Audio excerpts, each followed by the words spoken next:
Bach. I am a junior, theater performance major, and I play Jean in Dead Man's Cell Phone. My name is Cassie Yost. I am a junior here at UNI. My major is electronic media leadership, and I play Carlotta / the other woman / stranger in Dead Man's Cell Phone.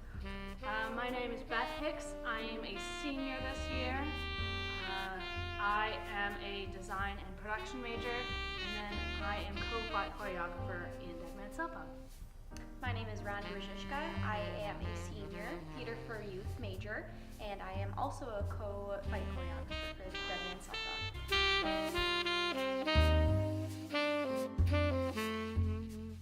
First of all, when we were choreographing the fight, we realized that it easily broke up into 3 different chunks. And so we started out teaching each chunk. And the fight's about a minute or so long, depending on the reaction time.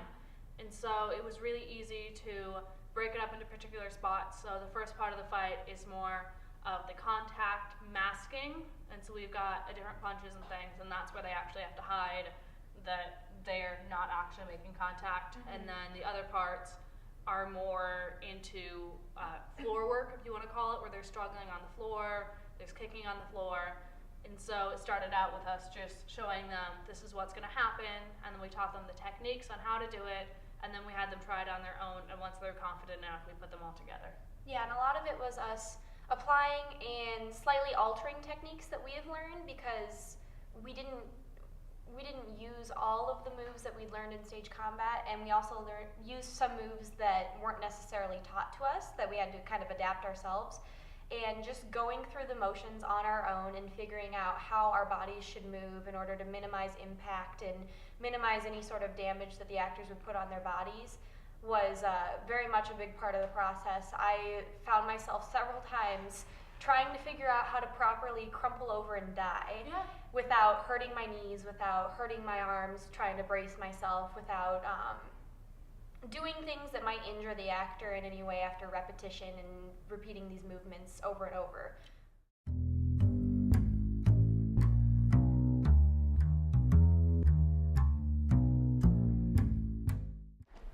I missed! Oh my gosh, I can't this time! Why am I carrying no weapons? Slow-mo. Coming towards you. Good enough. Boom. Shit. Pull in. Grab. Sorry. Struggle. Do you want to have Get a solid stance, Cassie. Huh? Make sure you've got solid stance and grip on her. Okay. So we're struggling. Struggle. I didn't want to have to do this, Jean. You're forcing my hand. And squeeze. Oh yeah, squeeze. There you go. And boom. Is that how you want me to hold it? I think it's awkward right now because it's just the silhouette and not an actual Oh yeah. gun. Well, if I Kind of like like here. Basically, I'm trying to hit it's it not there. too much different than what you would actually hold the gun. You're just leading with the butt. The most fun part of the process for me, I would say, has been definitely the fight call scene, just because it's something I've never really done before. I've never done a choreographed fight scene before. And also having the opportunity to really play around with dialects is something else that I have really enjoyed doing. It's caused me to learn some new stuff, and I'm always excited about doing things like that. I have really enjoyed, honestly, getting hit and reacting to getting hit. I think is super fun, because I hope to never get hit in real life, but it's pretty awesome to get hit. And also, my other favorite part is when I pull her leg back and then roll and stand up, because I feel cool. I'm sure it was weird for people to watch the process or watch us think it out loud, because then we'd be like, okay, we got to do this choking scene. How are we going to do this? And then we'd randomly start like choking each other. At the drop of a hat, all of a sudden Beth would be on the ground and I'd be choking her, and we wouldn't think twice about Or it. we'd be like, okay, they have to fall in this certain way. So we'd just like keep falling over and over. And people are like, what are they doing? We're like, don't worry, we're just running through the move in our heads. So it's like dance, where you have to practice the move and you have to know what you're doing before you can directly teach it to people.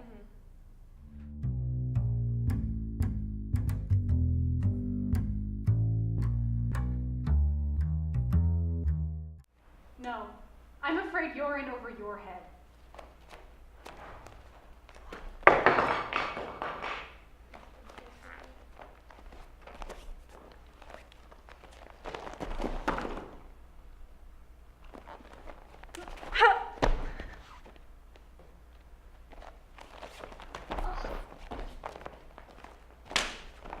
Did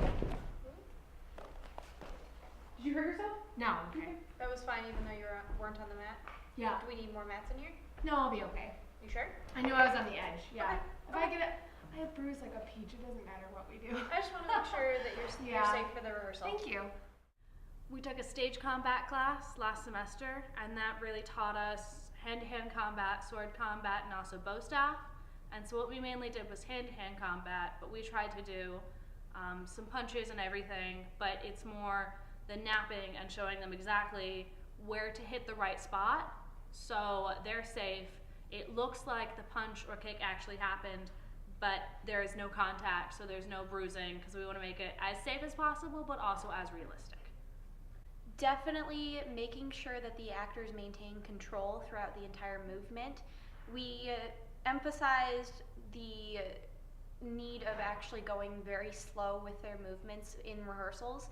Usually when choreographing a fight, you don't take anything up to show speed until it is actually show. But show speed is typically 75% because adrenaline will take care of the rest of it, and you rehearse at 50%. And making sure that they're maintaining that speed, control, eye contact is a huge thing, so they're not surprising each other with their movements, and always pausing to remind them if they did forget to make eye contact or if they are speeding up. Just very much making the actors aware of their own movements and bodies.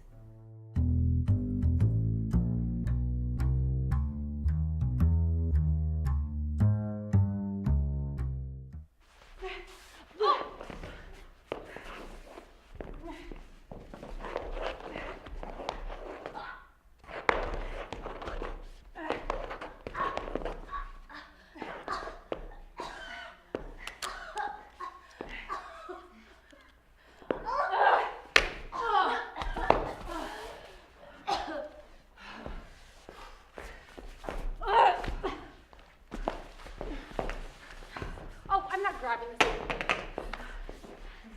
Get way too into it. Get the gun. Just kick me again. Okay.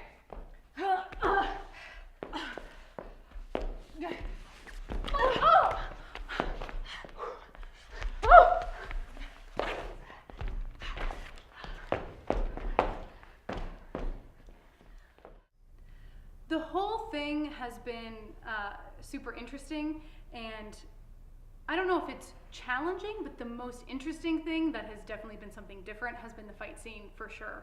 I've never done anything like that before, and it was using a different part of my brain and my body together that was not something I had done before, but it was really awesome.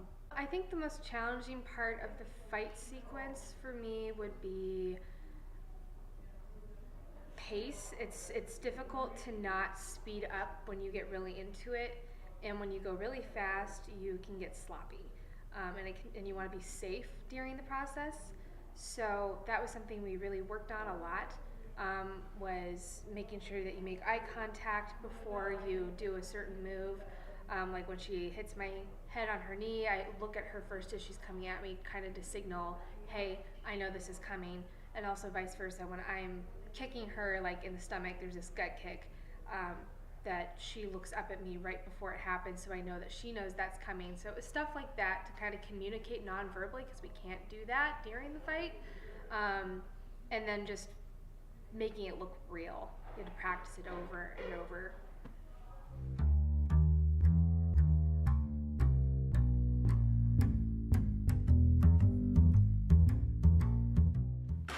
In over your head. No, I'm afraid you're in over your head. Go.